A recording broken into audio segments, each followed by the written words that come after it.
What's up mga kawahak? It's me again, John Martiricusa, aka Wahak.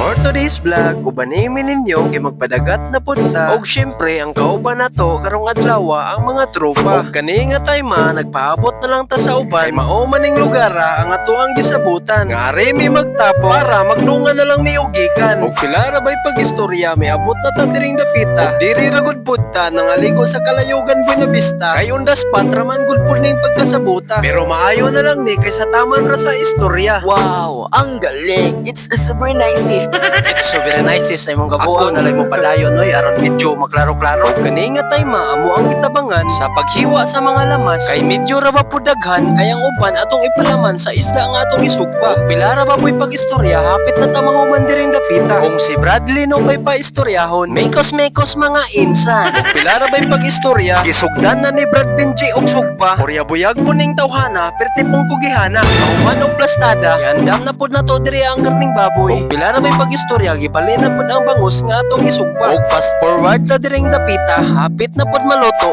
ang karning baboy nga ato ang gisugba. Og syempre pag ikaw mo luto, dapat tilawan jud na nimo kung sakto na ba. Kunya kay sakto naman, atoan na nang gihaon kay magtadtad para bata. Og pila ra bay pagistorya, gisugdan na natog tadtad diring dapita. Og si Janley nagama og sus para sa ato ang sinugba. Og naaday pud tay watermelon, maayo na lang sima-simaon inaghuman og kaon. Kunya kay kompleto ricados naman, kompleto na pud ang tanan, sinugbang bangus, inilaw nga guno, sinugbang baboy, kamote o balanghoy, watermelon, ug naapod tay kanon, saging na dinungag, ug syempre dili mawala ang atoang mga pahilis inaghuman og kaon. Proceed na ta sa exciting part, mao ang pagpangaon.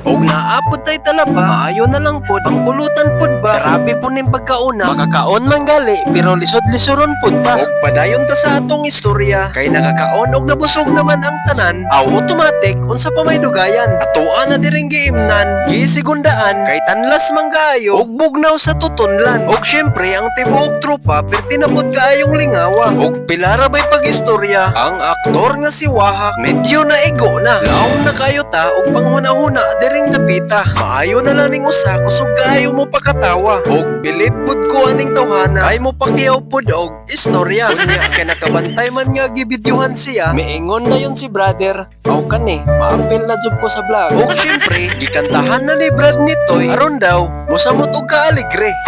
May usaha biyon na gusto na kung gusto pa ba niingon dili na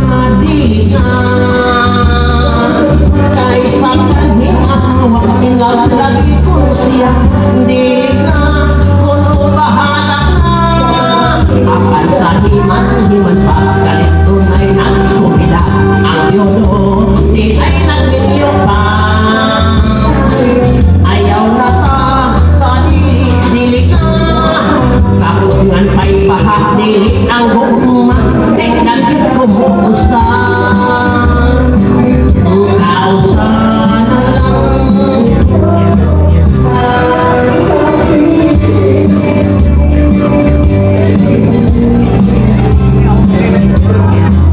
tunay usa ka asawa nanganak siyang usa niingon dili na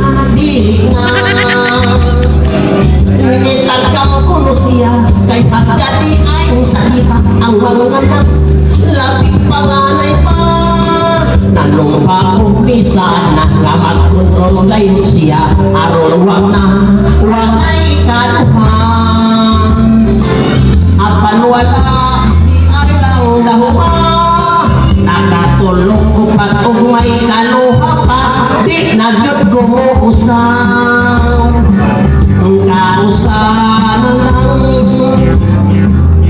unya buksan ka pa di nagyot gumuusan ang kausan na lang sa dili pa ni mahuman nga video ha. Dagkong pasalamat na ko aning mga tawhana. Pilmero ni Brad Alexter nga gisaligan o gi-invite ta. Kaduha ni Brad Eric nga perti pong pagkakugihana.